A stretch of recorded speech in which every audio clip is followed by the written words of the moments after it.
guys, welcome back to Wealth Made Simple podcast. I'm here with Spencer Koze, entrepreneur and someone who has been disrupting the life insurance space. And we're going to dive into all of that. But I first want to jump on here and say that I was on Instagram yesterday, scrolling through Instagram like I normally do in the afternoon. And I got stopped by Only in Dade, which is an Instagram platform that posts like the craziest stuff that goes on in Miami. And you were there with a sledgehammer. Yep. Throwing your sledgehammer into your Aventador. Why? Why were you destroying your car? Isn't it like worth like $700,000, $800,000, like $1 million car? The car was $895, so almost $1 million. Add taxes on there is basically $1 million. But the why? Just because I'm growing my brand, I'm doing whatever it takes to get views, and I'm like, well, this will probably get views. We drove to the busiest part of the entire city of Miami, downtown Brickell, right outside Moxie's. Had a sledgehammer, had a crowd gather around, so people were taking side angles. We were making noise, and then, filmed an ad just smashing the windshield. And then the tow truck had to come pick it up, and it created probably the worst traffic jam Brickell's seen in a long time. No one tried to stop you from doing this. Surprisingly, no. You're setting up cameras. You're obviously getting all the film equipment set up. You have a sledgehammer in your hand. Yeah. No one stopped you and said, bro, please don't smash your car. It's not worth it. No. I mean, people were saying, like, what are you doing? Are you about to smash your windshield? But the security people at Moxie's or whatever, I don't know where they worked, they said to Adam, my boy, afterwards, they were like, hey, you got to get going. We knew, like, we saw this happening. We wanted to give you enough time to do your thing, but like now that you did it, you got to get going. So they were actually super cool about it. All right. So talk to us about why you decided to do this. What's the play here? How are you causing attention and what is this converting into for your business? So I use social media. There's really two different ways to use social media when you're in the life insurance industry. I'm blessed that the company I work with, we don't have to generate our own leads to sell life insurance to. So I don't have to come up with creative ideas or creative ads to generate insurance leads for myself or my team to sell life insurance to. That's pretty much all handled. So my approach to social media is, well, the leads are handled. So I'm going to use social media for recruiting agents to join the sales team and become sales reps. Okay. A lot of people use social media to generate leads to sell life insurance to. So you'll see ads of like them talking about life insurance, why people need it, blah, blah, blah. Luckily, I don't have to do that. That part's handled. So I'm like, let me just use Instagram. Basically, my whole thought process is I just want people to ask, what does this kid do? Because if they ask themselves, what does this kid do? Or if they ask me, what do you do? That gives me the opportunity to talk about the job. Yes. And see if it's something that they would be interested in doing. I mean, instantly, what happened for me is like, who is bold enough to throw a sledgehammer through the window or the front windshield of their own Lamborghini? Yeah. And you are. And I bet a lot of people reached out to you right after that saying, what do you do? Why are you doing this? Yeah. And better yet, if they have a link, they're probably clicking on any of the links to kind of figure out, what is this guy about? So kind of talk to us about what are some of the wildest things that you have done to recruit more agents to come and work for you, since you're not really in an issue with finding clients since that's being provided to you. Yeah, so one that I did 2 years ago, right when I moved to Miami, the first month I moved to Miami, before I really had a good following of Miami people or just people in general. And I need to redo this now that I've got more traction. But we did shark diving with like real live sharks, to where we went up to Jupiter, Florida, and I bought this sign that said hiring sales reps. And it was like yellow and black striped, like a caution flag. And it just said hiring sales reps. We got on this sketchy little boat. I don't even think we signed any waivers. Drove 5 miles into the ocean. The dude chums the water with buckets and buckets of dead fish. You see sharks come swimming up from the deep. And he's like, all right, jump in. And I'm like, is that it? Like, no cage, nothing? He's like, nah, just jump in. And he said that sharks aren't actually as dangerous as you would think. You just have to not splash the top of the water, because when you splash the top of the water, they think it's a dying fish, which is food to them. So he's like, just be chill and stare him in the eyes, because if you stare him in the eyes, like something about they won't bite you. So we were in there with the sharks, staring them in the eyes. They literally got within 2 inches of our face, and they're like, just don't touch them. There's probably 5 sharks, and I have good photos of me right next to the shark with my hiring virtual sales rep sign. So that was the best one. I meant to get a reel out of it, but the camera dude didn't get any videos, just photos. But those photos are fire. So good that people think like that's got to be photoshopped. Yeah. But it's not, which is why I want the video to show people like this is really sharks out here. Was this your first time swimming with sharks ever? First, yeah. Probably last, but I do want to do it again, so maybe not the last. You put a lot of faith and trust into this boatman telling you that you just stare them in the eyes and don't splash the water and everything's going to be okay. But you're willing to take risks like this for views. So talk to us a little bit about people that are doing life insurance similar to you that maybe are finding success, but they're not going out there shooting all of these crazy videos. How would someone even find success in the way in which you're running your life insurance business if they're not creating attention to build up other agents? What is their lifestyle like compared to what your lifestyle is like, maybe if they don't have as many agents on their team? Yeah, so there's really two different paths you can take in the life insurance industry. And when I came into it, I was 20 years old. This was 5 years ago. My whole goal was I just want to make $100,000 a year because I was a college dropout, didn't know anybody in my hometown that made $100,000 except like one or two people. And to me, from my small town up in Pennsylvania, $100,000 was like, you're rich. So my goal growing up was I want to be rich. Yeah. And to me, rich was $100,000 a year. So I saw people that sold life insurance making $100,000 to $200,000 a year. So when I came into the industry, I'm like, man, 6 figures is pretty sick. Like, I'm just going to sell life insurance. And then when I started doing that, my first year, when I was 20, I made like $380K, which was crazy to me at the time. And that just came from selling life insurance.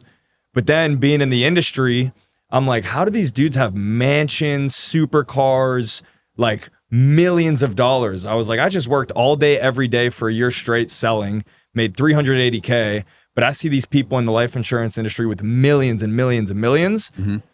Come to find out, those people are the people that started off selling, but then eventually got into a position where they grow their own agency or they grow their own team. Yes. So then you make sales or you make money from your team sales as well, which is obviously much more scalable because if you can hire 100 people on your team, you're going to make more money off 100 people's sales rather than just your own personal sales. So that's when I started building the team. And what I realized is like, the truth hurts. The person that can grow the biggest team is going to make the most money. Yeah. So if you're the best recruiter, you're going to make the most money because you can recruit the most people and it's not that hard to sell. So when you've got a bunch of people selling life insurance, you're going to be the person making the most money. If you're not as good at recruiting, like maybe your social media isn't booming, you're not going to make as much money as the person with the booming social media. So your options are figure out how to get your social media booming or just be happy with the fact that you can still make good money, but your team's never going to be as big as the person that can bring in 200 people a week. Well, my question to you is why would someone want to join a team if leads are being provided to them? Like, what's the advantage of being on a team then? I mean, if everything's fair ground, if I join a team, doesn't that mean I have to share in my commissions or someone's sharing in my commissions? So with my team specifically, we give you the leads for free as an agent. So the point of joining is the only way I'm giving you free leads is if you join the team. Okay, got it. Because you're not going to get the free leads unless you're on my team. Once you're on my team, then you get the free leads and the training, the support, all of the proven to work scripts and stuff like that. Got it. So this is where I want people to kind of really understand this industry because when you go into life insurance, no one's really teaching you sales, how to communicate with people, marketing. You kind of have to learn these things on the fly. And most life insurance agents, matter of fact, all life insurance agents, they're 1099. They're self-employed. Yep. You eat what you kill, which means if you don't understand the product very well and then know how to communicate the product, you're SOL. You're shit out of luck. You literally have to fend for yourself. So someone who's coming out of college, how do they even find success in life insurance versus just having a more stable job and then maybe trying to pick it up as a part-time job before they fully transition over? Do you see people just abandoning their jobs or just going directly into life insurance? What's kind of the onboard ramp? So I see both. I see people keep their part-time job and start selling life insurance on the side until selling replaces their full-time job income, and then they can go all in and make more money. Yeah. I've also seen people like myself fully send it, understanding this is 100% commission, but just diving into it either way with no backup plan. My advice for people that are looking to get into it is be careful whose team you join. Because if you look up life insurance on social media, thousands of people attempt to sell life insurance, probably hundreds of thousands across the United States. And they all know that when you grow a team, you can make money off your team. So everyone's trying to grow a team. People that have never mastered selling it themselves are trying to grow a team. People that are average at selling it, they're trying to grow a team. People that killed it selling, they're growing a team. So the thing is, like, everyone's going to try to convince you to join their life insurance sales team in this industry. Yeah. So my advice is, whoever's team you're joining, ask them for proof. Like, did you sell this product yourself at a high level? Can you teach me sales, or do you just recruit? Like, have you ever sold this at a high level? Because if they haven't, the truth is they can't teach you how to sell it at a high level. Because I'm a believer, you can't teach me to do something that you haven't done yourself. 100%. So make sure they've sold it at a high level. And then from there, if you're thinking long-term and your vision's, I want to grow a team, ask yourself, is the person recruiting me? Okay, check one, they can sell. Can this person build a successful team? And the way you look at that is, does this person have a large team where they've built other leaders and they have a big successful team? Or is this person just starting to build a team? Yeah. Because if they're just starting to build a team with no proven success, maybe they can teach you how to sell, but they haven't figured out the team building, training, leadership, systems, and everything that goes into being able to scale at a high level. Yeah. So the next question you have to ask yourself is the person I'm about to join able to teach me how to grow a big team? And if those two things, you know, like for my team example, I sold at a very high level personal life insurance sales for a year. I was the number one producer in our whole entire company. And I continued to sell for 4 more years at a high level to teach our new people coming in, this is how you sell. I don't sell anymore, but if you were to ask me, like, let me see the results you have from selling this product, I can show you. I've been with the same company, same product, same systems, and I've sold it at a very high level, multiple 7 figures. So if I can do that, I can teach you how to do it. Mm-hmm. And I've also grown a large team at the same company, same products, same systems without ever quitting when it gets hard. So I can teach other people how to do the same thing within this company as well. There's not a lot of people in the industry that can say that they've sold the product at a high level with the same company for a long period of time. So, you know, it's going to be stable. And they've built a team at the same company with the same systems that they'd be teaching that person. So this is like a big thing in the industry where everyone's trying to recruit you. You really need to ask yourself, how long has this person been at the same company? Because life insurance is hard. Selling it's hard. Building a team is hard. Yes. But that's a good thing because when things are hard, they'll pay you a lot. What people do when it gets hard is they quit. So they'll bounce from one company to another because they think it's easier over there. They might have a little bit of short-term success at their second company, just like they did with their first company. But when adversity hits, instead of persevering and learning and getting better, they quit, go to a new company. Yeah. Now they're at a new company recruiting you, telling you it's the best thing ever since sliced bread. Things are going good because they haven't hit their first adversity yet. Adversity hits, they quit. Now they're on their 4th company. So like, I think when you're joining someone's team, the first question you should ask is, how long have you been there? Have you had results consistently growing every single year since being there? And how many companies have you worked with in the last 5 years? Because if the answer is, I've worked with 3 or 4 in the last 5 years, you already know this person's quitting the second something goes wrong and you're not going to have a leader anymore. Yeah. So that would be my advice. When it comes to life insurance, how do people make money selling life insurance? Like, how does the actual commission work? Yeah. How does the commission work? So typically it's based off of what is the client going to pay for the year. So life insurance is a monthly payment that the client's signing up for most of the time. So let's say you sign up for $100 a month. We consider that a $1,200 sale because you're going to pay over the course of a year $1,200. So the commissions and the bonuses are based off of that $1,200. So for a $1,200 sale, our commissions are anywhere from 50 to 80%. So you'd get 50 to 80% of that $1,200. And then we also pay out weekly bonuses that range from 10 to 29%. So an additional 10 to 29% of that $1,200 number on top of your commission. Are there moments where you can get paid more than what the total premium that's being paid in?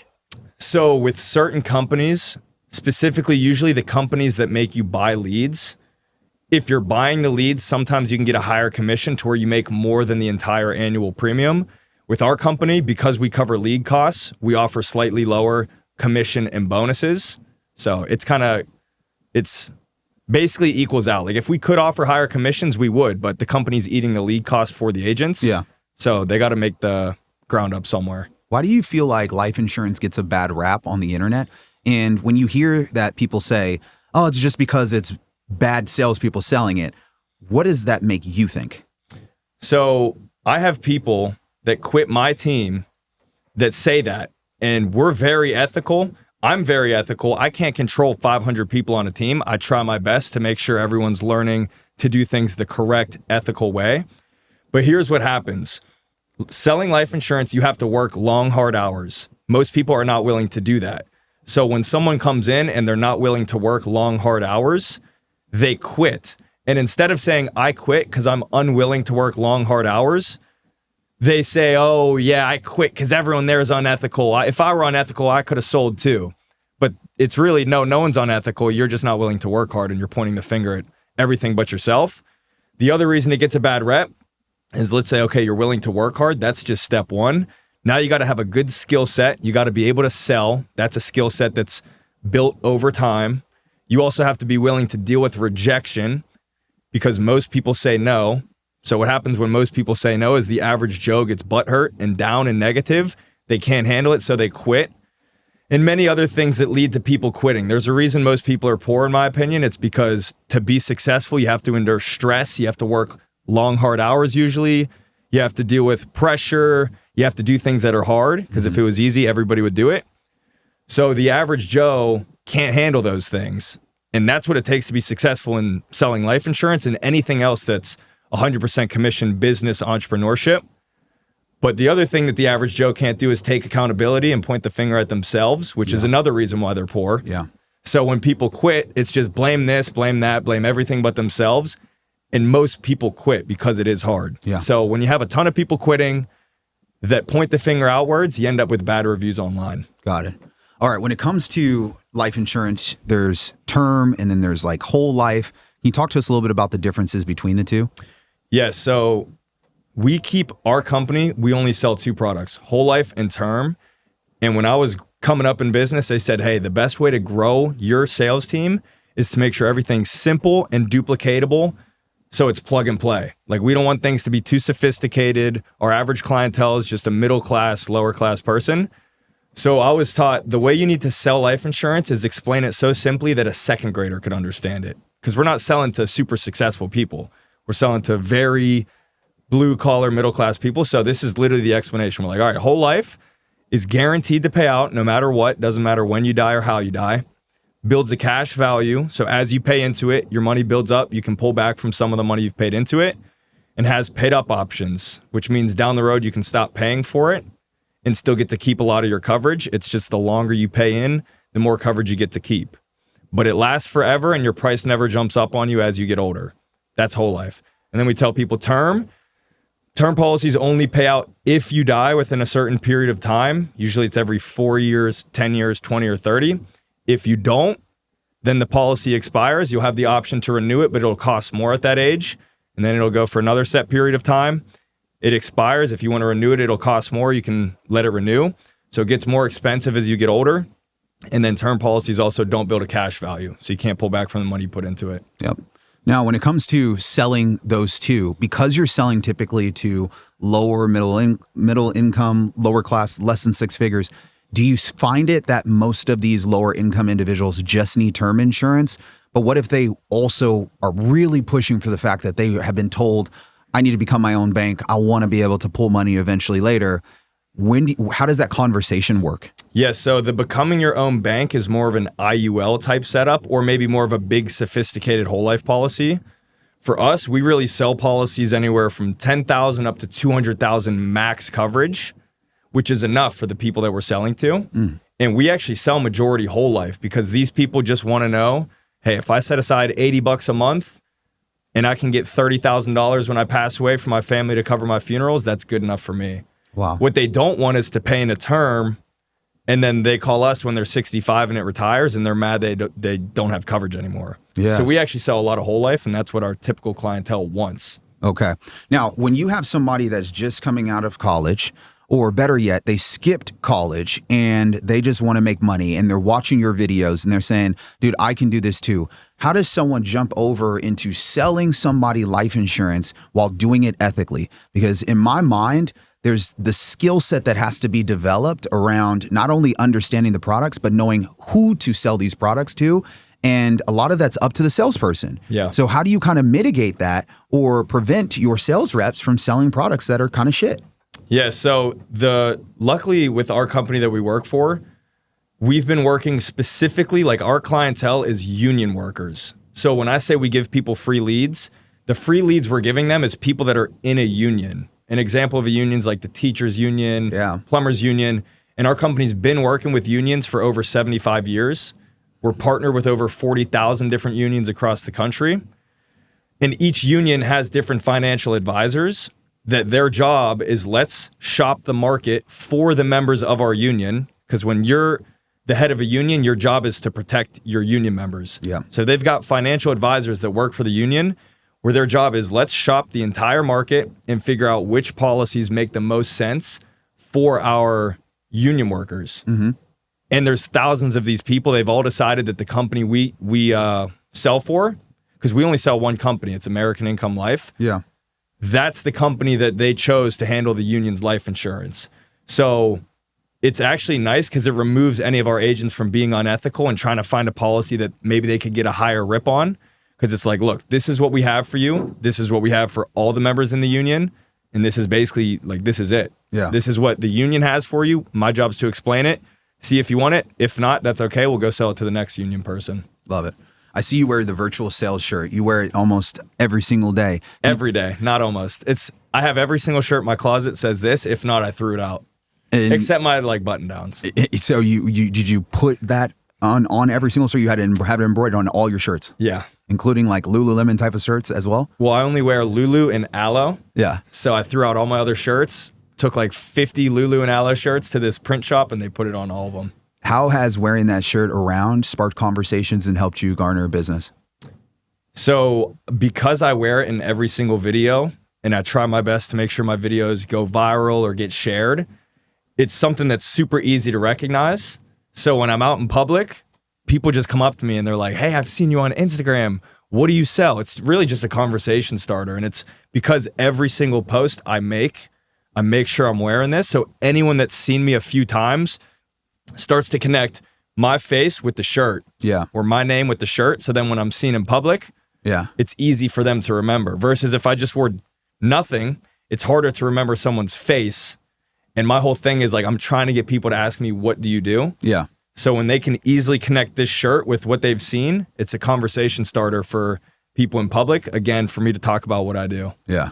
I'd say like when I think of a life insurance salesperson, I wouldn't say this comes to mind. You look like more of like a bodybuilder. So when you have conversations with people, do they ever kind of get confused a little bit about the fact that you're in life insurance sales? And how have other people been able to establish some of the disciplines that you've been able to establish being on your sales team?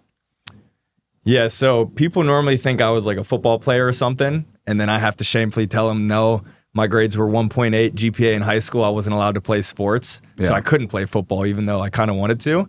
That was a blessing in disguise, though, because maybe I would have been decent at football, gone like D2 or something, and I'd just be coming out of college right now with 4 years of D2 football experience and no money.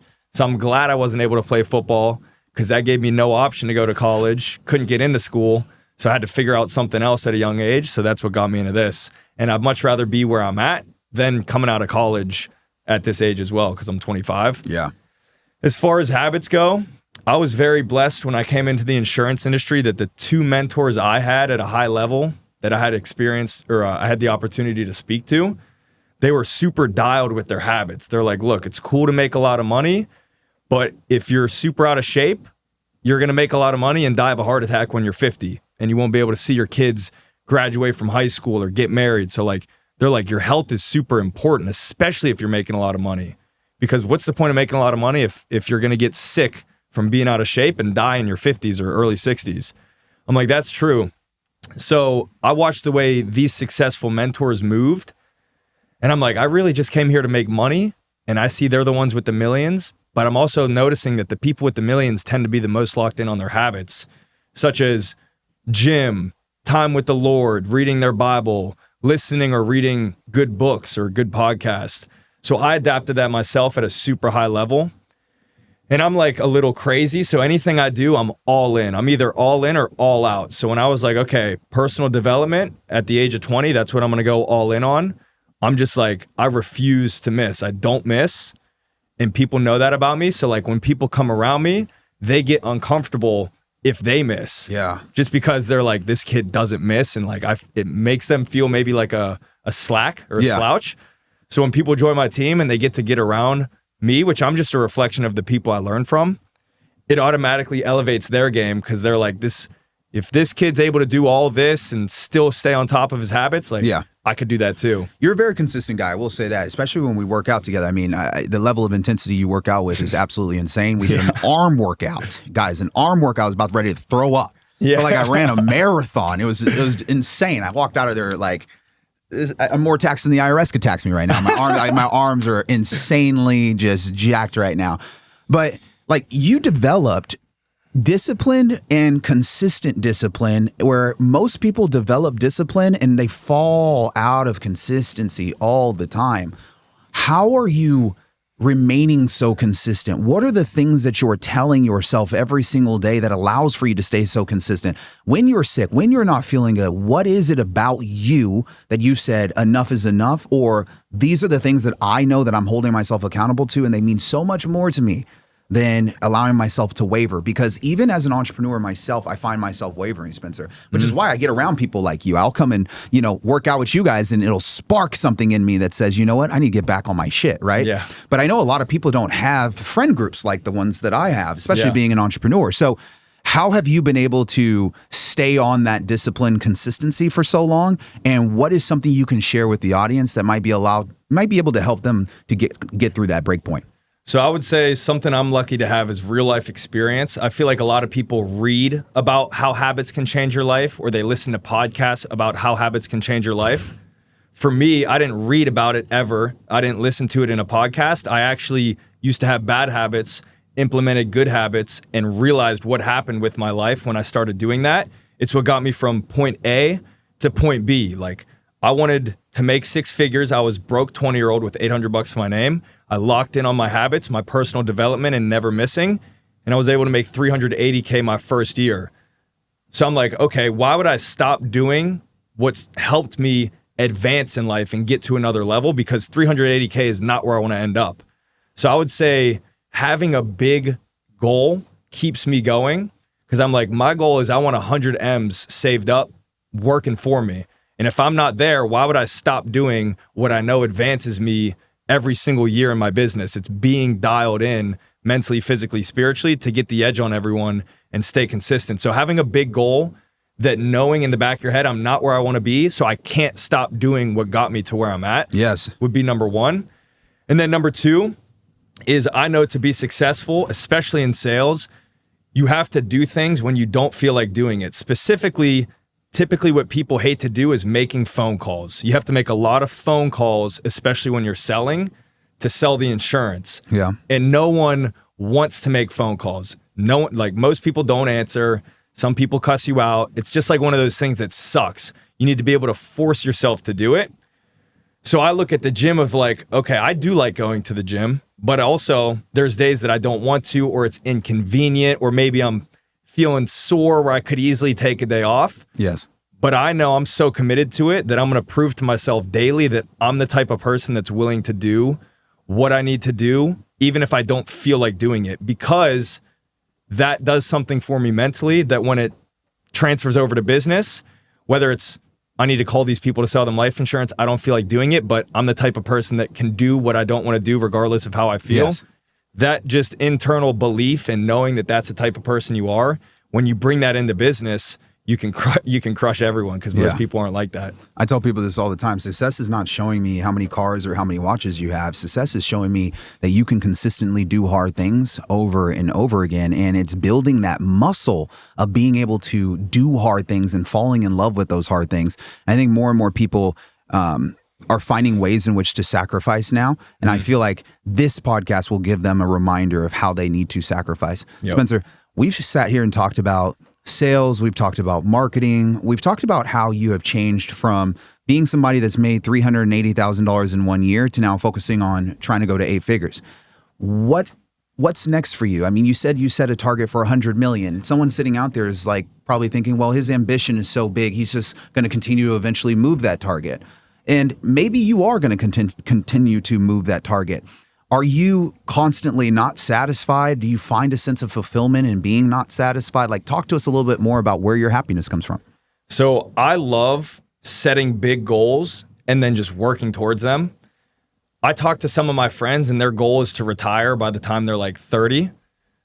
This might just be me. It might be a common trait with successful people. I don't know. But like, I don't want to retire because when I'm sitting there doing nothing, I hate that. I need to be doing something. I like working towards a goal.